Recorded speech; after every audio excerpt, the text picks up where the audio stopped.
Husky fans, welcome into episode number 7 of NIU Weekly. Well, time flies. I'm Andy Garcia. I hope you had a great homecoming week. Husky teams went 5-1 over the weekend. Both soccer teams, volleyball, football, all coming up with wins. Of course, football came up with a nice win over Ohio at Husky Stadium in front of a good crowd. It was just a really fun homecoming week. I hope you were able to get out to some of the different events, the athletic events. It was a fun week, which leads me into my next topic in the NIU Weekly, and it's next week, and it's Huskies Invest. NIU Athletics annual week of giving. The week of giving takes place next week, but you don't have to wait. You can go to niuhuskies.com/HuskiesInvest23 now to check out all the different areas where you can make an impact. All right, there are more than 30 different areas you can choose to support, from individual sport programs and departments to facility projects. NIU Recreation, the Husky Marching Band, more. Everything's available, and again, the money goes straight to what you donate to. The year goal this year is $1 million. Every gift counts. Again, week of giving really is October 23rd through the 27th. You can donate now. niuhuskies.com/HuskiesInvest23. Hopefully that'll be a huge fundraiser for NIU Athletics. And again, huge. It's important to the whole NIU Athletics, all the programs, all the other opportunities and projects out there. All right, today's show, we're going to talk football. Thomas Hammock, recap a great win over Ohio, get you ready for another Husky Stadium game on Saturday, 2:30 kick taking on Eastern Michigan. We're also going to, don't forget, get tickets. If you don't have tickets already for this game, niuhuskies.com/myhuskies. Get tickets for NIU Eastern Michigan coming up this Saturday. We're also going to talk a little basketball. All right. Men's basketball is less than 2 weeks away from the exhibition game at the Convocation Center. We talked to Lisa Carlson last week. We're going to talk to Rashon Burno this week, talk about how he's liking the team so far. Again, getting ready to take on Marquette to start out the season. AP Top 25 came out. They are number 5 in the nation. Looking forward to NIU Marquette. But we'll talk to Rashon Burno about what's going on with men's basketball. Also, another good segment with Bill Baker. A look back at Bill Baker. I can't wait to bring you this one this week. First things first, though, let's talk football. Here's Thomas Hammock. The Husky football team now 2-1 in MAC play after a fantastic win during homecoming weekend this past Saturday, defeating Ohio 23-13. Thomas Hammock joins me now. And, Coach, again, congratulations on the win. All 3 phases really played well, Thomas. What stood out for you? No, I thought we really played complimentary football. To me, it was a tale of 2 halves. The win was a factor in that game, so we had to make sure we played according to the win. Really liked the way our defense stepped up in the second half and were able to contain that offense with that quarterback. And then offensively, we made enough plays to put ourselves in position to win the game. And they're really proud of our special teams. Cannon Woodall making those field goals, great kickoff coverage, great punt coverage into the win. Tremendous effort by our team, kind of show what type of team we can become. A lot of things to clean up, but obviously we're moving in a positive direction. What changes did you see in the second half, Thomas? What changed? What flipped the script? Well, I can tell you this. I know at halftime I was having some consternation as far as we were kicking off. Do you kick into the win? Do you kick with the win? I saw the adjustments my defensive staff was making and felt like, some of the plays that they were getting, we could contain. So we made the decision to kick with the win in the third quarter. Our defense got a 3-and-out stop, and then from there it becomes a field possession game, and I think we were able to maximize the field position. Then obviously in the fourth quarter, we got some turnovers that changed the game. Let's talk about Rocky Lombardi, because not only did it do with his arm, and again, no turnovers, touchdown pass, but he did it with his legs and got some big-time third down conversions with his feet.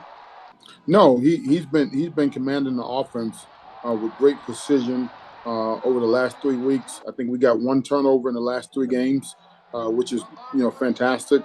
Obviously, you get into MAC play. Every game is a championship game, and he has the ability to make plays with his legs, and that means the defense has one more thing to defend. So we're going to continue to find strategic ways to use him in that regard, and that's just one extra thing that the defense has to take into account. You mentioned the second half, and again, the defense came out, got that stop, the 3-and-out, and then you get to that third down play, and it's a fantastic play, a great fake. Lombardi finds Grayson Barnes wide open, 58-yard touchdown. A fantastic play, but also Grayson Barnes, Thomas, you and I have talked a lot about him, and again, continues to be part of this offense. No, I mean, he's a guy that's continued to develop, continue to make plays for us, and will continue to have a bigger role as the season goes along. But he's also doing some fantastic things in the run game. So he gives us great versatility on offense. He's a dynamic playmaker, but also he's a tough guy that gets in there and blocks when need be as well. Gavin Williams continues to play with a lot of confidence, Thomas, a 53-yard touchdown run. What have you seen from Gavin Williams? No, he's a big-time player for us, and I think the things that he does that nobody else sees is he's a tremendous third down back. He provides a great security blanket for the quarterback in protection and in the passing game. And he's a guy that we need to continue to get more involved with the game plan as we continue to move forward. Defensively, you turn him over, and Curtis Rourke could only come in with 2 interceptions all season, and you get 3, and they're all in the fourth quarter, Thomas. So just that last 15 minutes was spectacular for your defense. Really, the second half, Thomas, you didn't give up any points. Yeah, no, I think, I thought they did a great job with disguising coverages and creating just a little bit of hesitation and confusion. I know our D-line didn't have any sacks, but they certainly created pressure and made the quarterback feel uncomfortable. His second interception, he was actually hit by the DN as he was throwing the ball, which caused the ball to be higher. But those guys made plays. A guy like Javon Bird, we knew 19 was a really good receiver, and midway through the game, he asked to be on that receiver. So that's the type of leadership you want from your defense, from your team. Guys are stepping up, and those guys, have tremendous confidence. But it goes back to the way they've been practicing. And since the spring, this group has practiced at an outstanding level, and it shows in their play. Yeah, what a way Javon Bird took away that ball from Miles Cross to finish off the game. And also, again, Cyrus McGarrell and Nate Valcarcel. Valcarcel is just grabbing interceptions. He seems to be all around the ball a lot right now, Tom. Yeah, no, both those guys. I mean, Cyrus with the Willie Mays over-the-shoulder catch, and then obviously turned it into a positive from a field position standpoint. And then Nate, same thing. I always tell them, and it sounds simple, but catch the ones they throw to you. And those guys are doing a tremendous job doing that. I got to mention Jordan Hansen, too. Covering the tight ends, Thomas. It just seemed to be, again, we've talked about Jordan Lippett this week, showing the speed, being around the field and making plays. No, he's really stepped up the last few weeks. And, he had an opportunity for interception. I mean, made a great break on the ball in coverage. And so he gives us the ability to tackle the football and, have the ability to guard tight ends because everybody's trying to get the tight ends involved in the passing game. And he's been a tremendous piece to the puzzle for our defense. You out yardage them in the second half, 191-66, and you stayed on the field. The offense was able to stay on the field, Thomas, get those time-consuming drives. You scored in, 4 of your 5 drives in the second half, Thomas. That was a key, just the offense maintaining the ball and converting when they needed to. Yeah, in the first half, they did to us what we did to them in the second half, right? They held the ball, going into the wind, put us in a bad spot. But, I thought offensively we stayed normal down the distance. The quarterback was executing a high level. We had a couple drops in the first half that we got cleaned up in the second half, and guys made plays. Davis Patterson made a tremendous play down the sideline. They changed the field position. Those type of plays that, people don't think about. But when you playing in the wind and in the elements, those things matter. And, those guys stepped up in moments and made plays for the quarterback. And you mentioned Kenan Woodhill and taking advantage, 3 of 3 field goals. And in Tom Foley, only 3 times, pinning him deep once inside the 20 to one time. Really good complimentary football, Thomas. That leads us to this weekend and this Saturday, taking on Eastern Michigan, a team that's 4-3 overall, 2-1 in the MAC.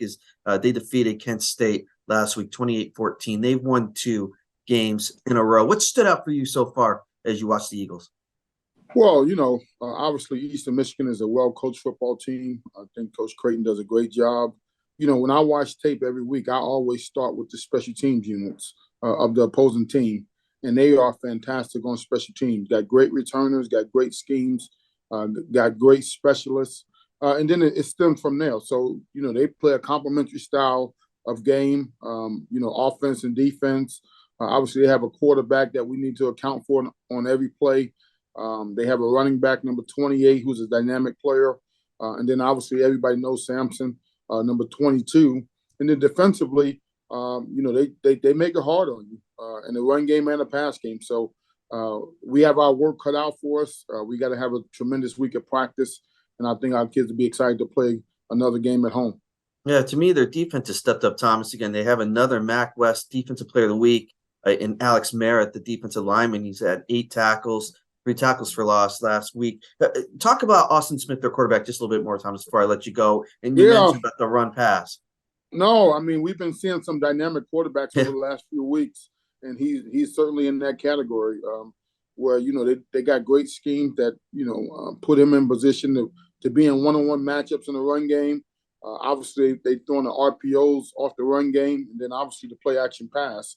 So he's a guy that we have to make sure we adjust some things from a coverage standpoint, from a D-line standpoint, to make sure to take into account the ways that he can hurt you with his legs and his arm. Thomas, after these last couple of games, it really started with Toledo. I thought, Thomas, your team's had confidence. They've come out, played with confidence, energy, juice, as we've talked about, Thomas. It just seems like you guys are playing at your best level now. Not that you can't play better, but it seems like you guys are really confident going into this game on Saturday. No, I think obviously, we've started to improve as a whole football team, offense, defense, and special teams. And I think, when you start to see the positive results of your hard work, it makes you work harder. And that's what we've seen from our players. They've had a great attitude, a great mentality to walk in the building and try to get better and attack whatever's in front of them. So this is a big week for us.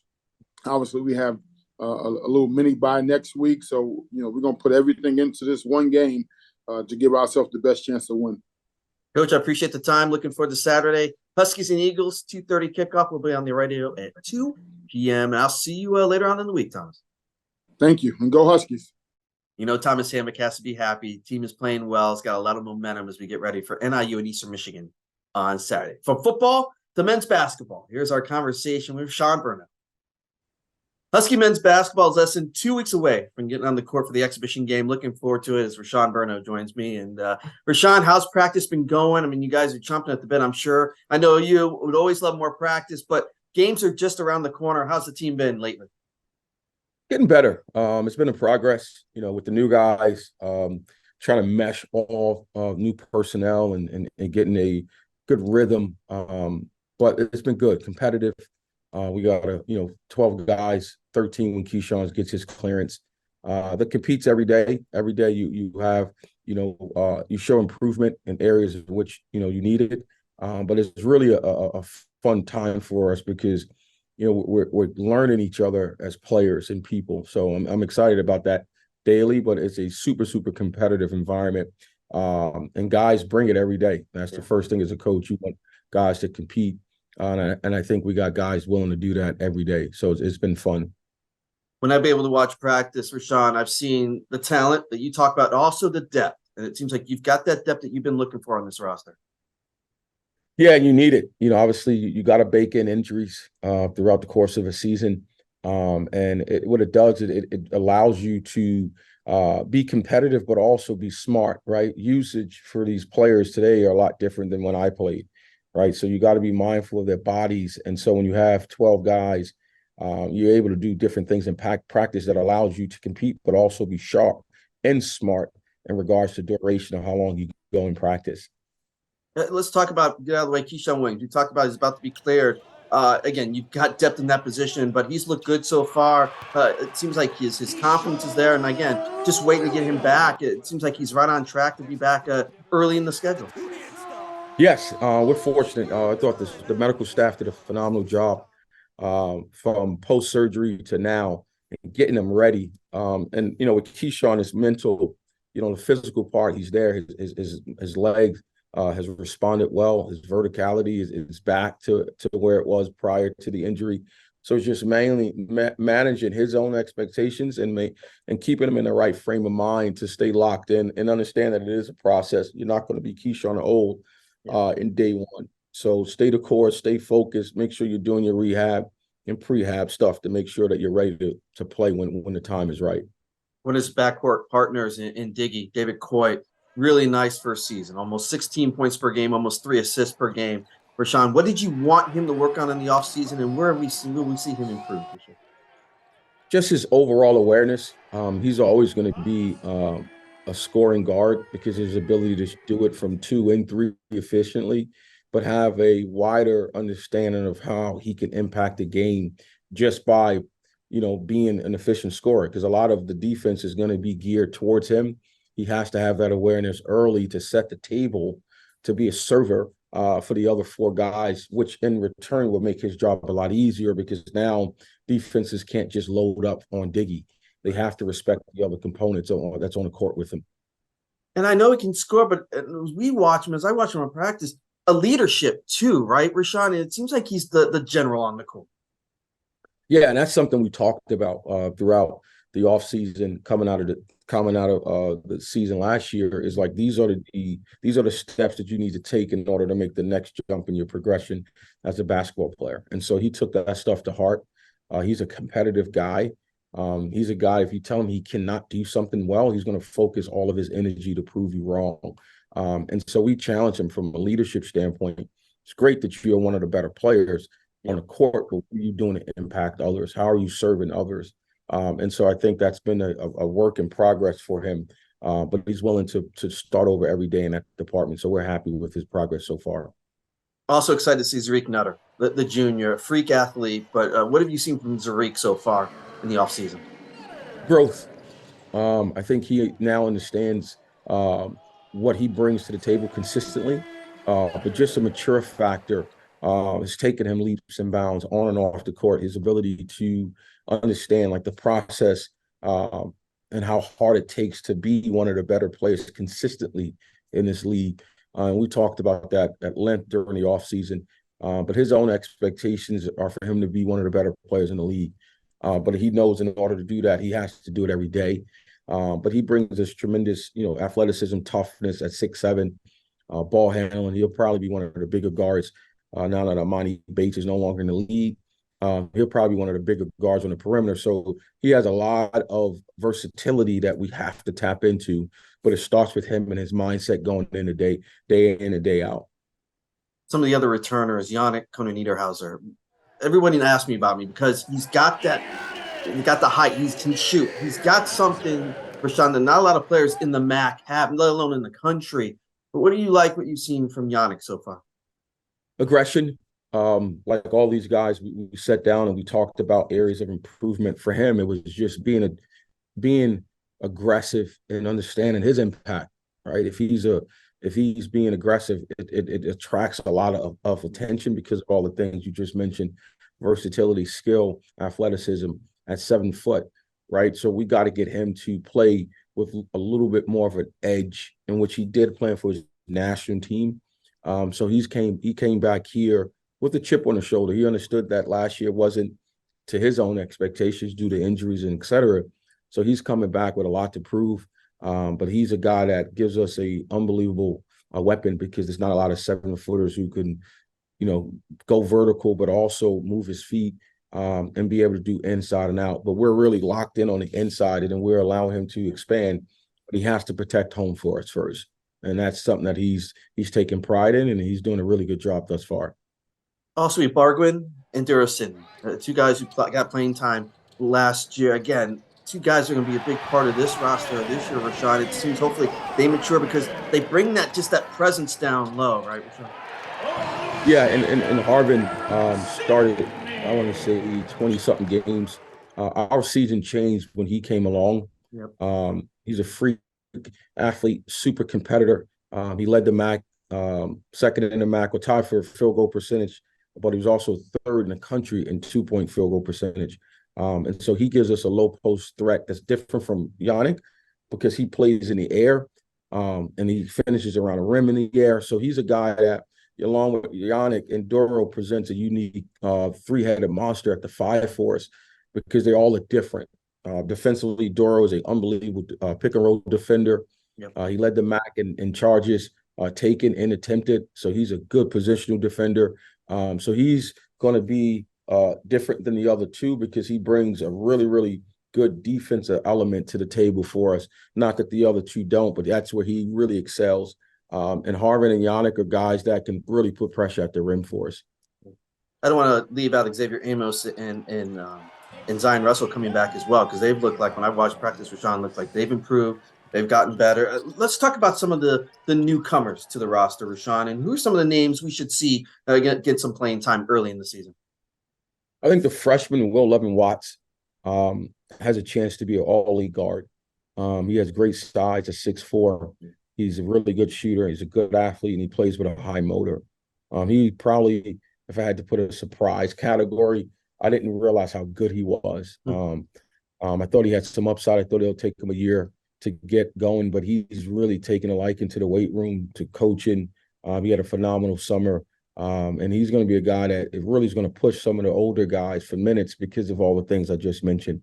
We also have, and I throw Xavier Amos in that same category, because he didn't play last year, 2 games, 3 max. He's an X factor for us because he's 6'8". He's athletic. He's a big, strong kid, and he can play on the perimeter. We just got to make sure that he's being consistent with his motor and approach to the game at this level. But he's an uber talented kid that gives us flexibility at the 4. And also Phil Jubberwitt, coming from DePaul, seems like a guy who I love the way he shoots. He can knock down shots, Rashon. Aggressive guy and a vocal guy. I like seeing that too, Rashon. Yeah, he's an elder statesman, right? He's been around the block. This is year in college. He's going to bring shooting ability, but he's also going to bring the exposure of playing at the highest level. Being in the Big East, there won't be an arena that he's going to walk into and feel nervous, right? He's seen it done, been there, done that. But he's a guy that can shoot the ball. He's another big guard at 6'6". We're going to expect him to rebound, provide shots and leadership, but he's also a fierce competitor, which makes practice lively and competitive. And you need that. Practice is theoretically supposed to be harder than games.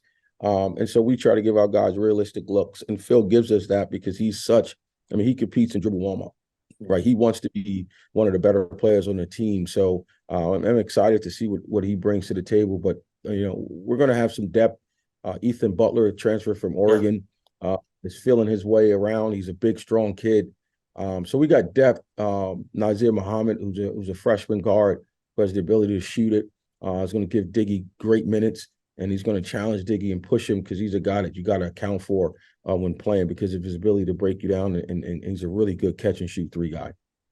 I like that the opening of the schedule, you're going to be on the exhibition on Wednesday, November 1st, but on getting ready to take on Marquette, who in the AEP Top 25 came out this week, number 5 in the country. No better way to start out. Go up to Marquette and see what you guys can do against them, because I love that team up there, and I know you're looking forward to taking them on. Yeah, anytime you're in a one big lead like the MAC is, right, you got to go and challenge yourself. We understand it's a tall task, but everything is geared towards, playing a MAC play in January. Those are the championships that you fight for and you build towards. And so, obviously Coach Smart has done a phenomenal job since taking over Marquette over the last couple of years. They're an efficient team. They're a well-connected team. So it's going to be a challenge. But I like putting our guys in early tests so we can figure out what we need to improve on.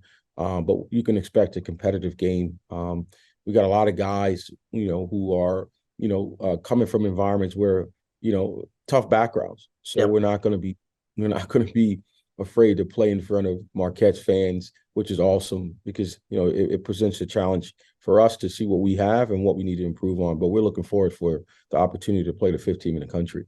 Yeah, looking forward to it, Rashon. I appreciate the time, and I can't wait for the season to start. Awesome. Thank you so much. Can't wait to do some work with you.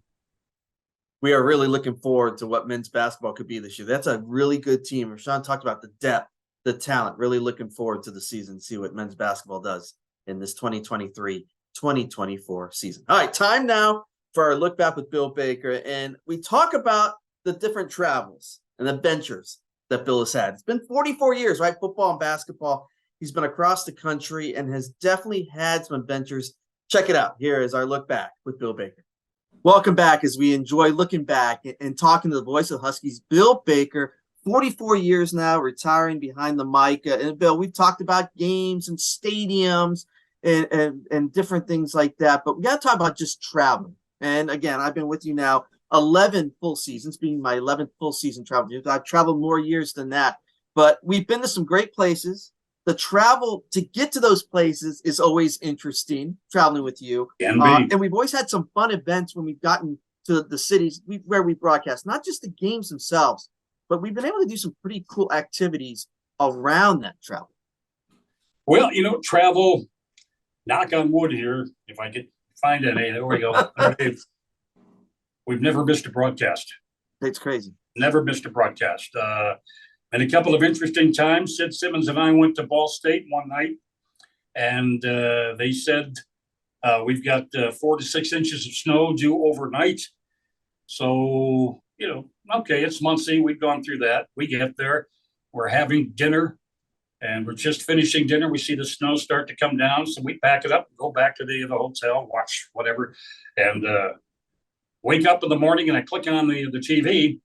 And across the bottom of the TV says Northern Illinois at Ball State, today's game postponed. What? So I get out and I look out the window, and the car's parked right below us, and the snow was almost up to the windshield.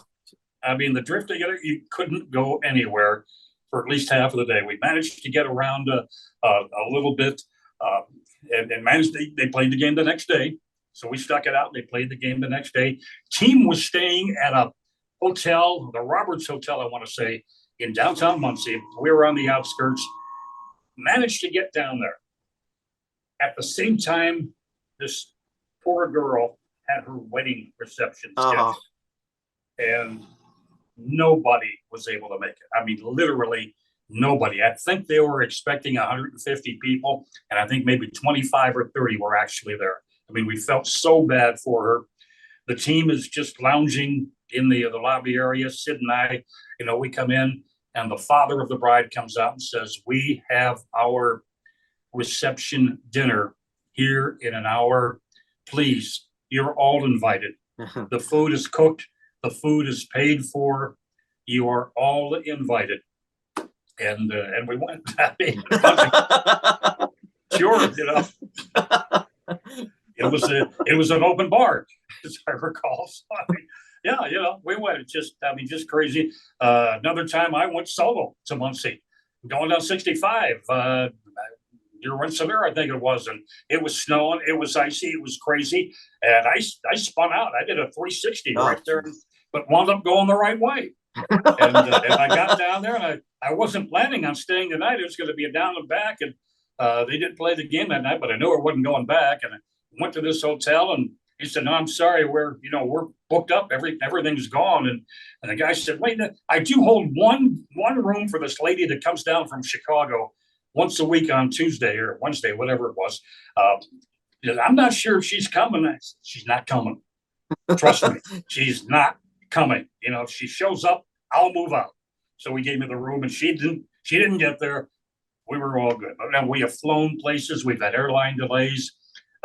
We've had rental cars. I've had rental cars kind of clunk out on me from here and from there. And it's just, it's the hazards of travel. We've had some great hotels. We've had some hotels we thought were going to be pretty great, as you know. Yes. That didn't turn out to be that way so much. And, but what always makes it better, Andy, this was some of the places you get to go. Sure, we go through the MAC, and you and I have seen more of Muncie and Ypsilanti, yes, Mount Pleasant, Akron, you name it, than most people are going to see in their lifetime. We've seen it all out that way. But when you get to Utah State and you drive past Salt Lake and you get out, and everybody does this, you taste it, you want to see if the water's really salty. We went, what Promontory Point is? Yeah. Ever heard of it? Yeah. Promontory Point, where the east and the west, the Intercontinental Railroad actually met. It's right there in Utah. And we actually stopped there. We saw the sign for it coming back from the Utah State game. Let's go down there. You know, the Florida Everglades, Key West, Florida, chances just side trips that you get to do. I mean, the Everglades, that's a whole other story with Sid Simmons. In fact, it was the trip that I missed the football game by. And we went out into the Everglades on this one day, took a tram out, and got this nice tall concrete tower you can overlook. You know, the gators are out there, you know, snakes are out there. I mean, lady says, for those of you that want to, there's a little nature trail off to the left side. If you just go down there, there's a bench. You can sit on the bench. You know, the river bends. You can take a look at that. She told us what happens if a gator comes across the trail while you're coming back. She had a pool cue that she was going to go knock the gator with. I don't know if I believe that or not. So Sid Simmons and I do that. We're sitting on this bench, puffing on a cigar, and we see a big old gator, maybe, I don't know, 12 feet long, just kind of 10, 20 feet offshore, just floating by. Saw another one in the water. Never saw anything on the ground, though. And we said, okay, let's go up and walk and take a look and get the overview. So we walk around to the observation tower, go up there. All right, so where were we just a moment ago? Well, there's the tram, and there's where it came. Okay, there's the nature path. And you kind of wiggle on that. Yeah, okay, yeah, there's the bench we sat on. And not more than 15, 20 feet behind the bench was this huge gator. We never saw him. He was in the tall grass. We had no clue this thing was there. No clue. And then there were probably 20 or 30 others that were close by that we had no clue was in there. But I mean, it was fun. It was something that was different. So, I mean, you get to see the Smoky Mountains. I mentioned the service academies. We've seen those, all three of them. That, and, you know, the pomp and circumstance that, you know, goes into games, be it football or basketball there. You know, the funny thing is, when it became apparent we were getting ready to retire, you know, my wife and I are talking. She says, well, you know, we've got time to travel now. Okay, so where do you want to go? You know, she says, well, Seattle, you know, the Pacific Northwest, been there, you know, twice. You know, Southern California, been there. San Diego, 4 times. he just tried. Let's go to Vegas. Been there. Remember, it was 108 for the football game. You know, you've been all over the place. NIU, I figured it out. NIU has taken me personally through every state in the union, and that includes Alaska for the Great Alaskan Shootout and Hawaii with a men's tournament and a women's tournament, 2 separate occasions. They've taken me to or through every state in the union, and I have broadcast for NIU in every state except, and I got to think about this now, I have not broadcast in North Dakota. I have not broadcast in Vermont. I have not broadcast in Delaware. I think they're the only 3 states. Oh, and Rhode Island. There are 4. Those are the 4 places that I've been to, traveling with Northern. Never had a chance to broadcast. Every place else, yeah, we've had the mic. Bill, and one more, because it stands out to me when we traveled to Wyoming a couple years back. We had a great dinner with your family in Denver. The best catfish I still have ever had was that place in Denver with your family. But that trip to Wyoming, smooth way up. Remember, we had the detour, an accident. Remember, my GPS got us a different way with the GPS. And then I don't trust your GPS. Well, I know you, and to this day, you don't trust my GPS. I get, but to have a game end is early or late, however you want to call it. But that drive back to where we were staying after the Wyoming game with Josh Allen, we lost in overtime. Josh Allen, the quarterback of Wyoming that time. What time did we get back to the hotel after that long rain delay? 4:20 in the morning. 4:20 in the morning. There was a 3.5 hour lightning delay. That's what caused the backup. The team's charter had to leave from Cheyenne, where we were staying, and that plane was leaving at 5 o'clock in the morning, whether they were on it or not. They had another stick that they had to go deal with.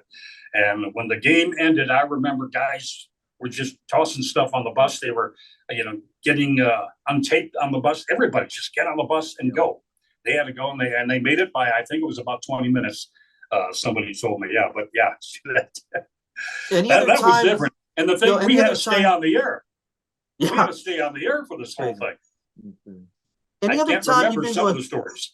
Any other time you've been to a stadium where they had parking for the road radio, like Wyoming? They literally had a sign, and I have a picture of it. Yeah. Parking for the road radio. Do we ever have that anywhere else that you've seen, Bill? Not with a sign. I mean, they had some pretty good spots, except Louisiana Tech. We played down at Louisiana Tech the first time, and we pull up into the supposed to be the parking area, you know, and this is right out of Smokey and the Bandit, you know, county sheriff, you know, just Where are you boys going? We're visiting media. We're from NIU. You all Northerners then. And he yells at some guy. He says, "Them's over here." And he says, "Drive ahead. He'll direct you." Takes us all the way through the paved lot, takes us all the way through the gravel lot, and puts us on grass up against a line of trees and bushes with a creek flowing behind it. He says, "You all park right there." I look back, it's a quarter mile of a stadium. And I look back, and then I think it was Lindo, just kind of nudges me, points at a sign, "Beware of poisonous snakes."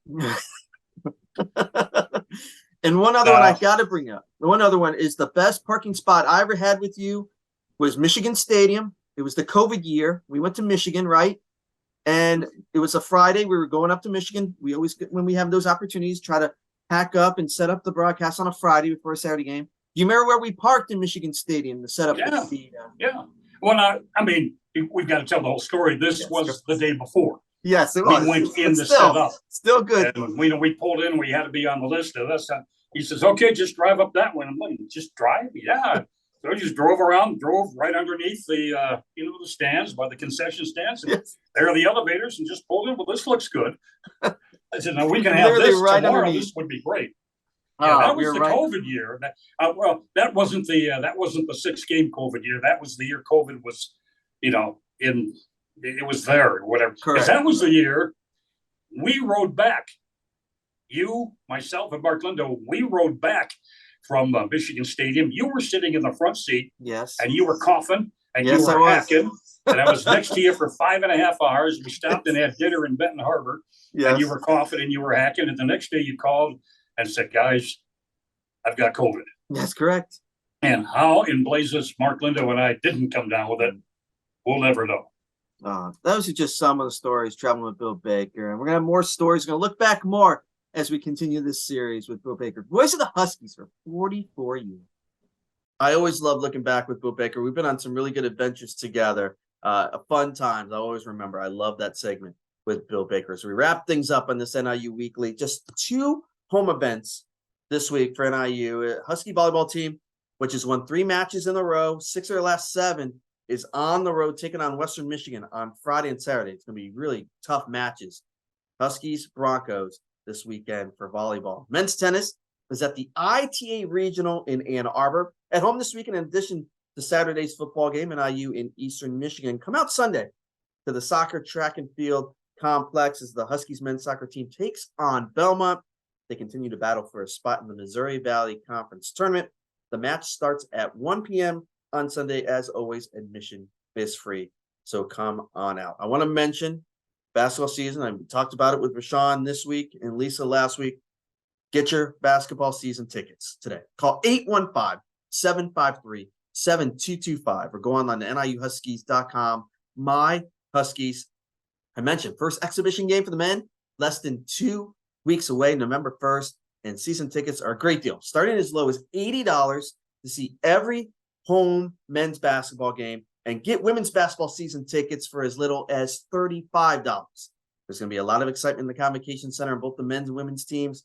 Be there. Can't wait. In the Convocation Center, get your basketball season tickets now. Don't forget, subscribe to this NIU Athletics YouTube page. We appreciate you watching, and hopefully there'll be some good highlights coming up on this page with basketball, football, different things coming up.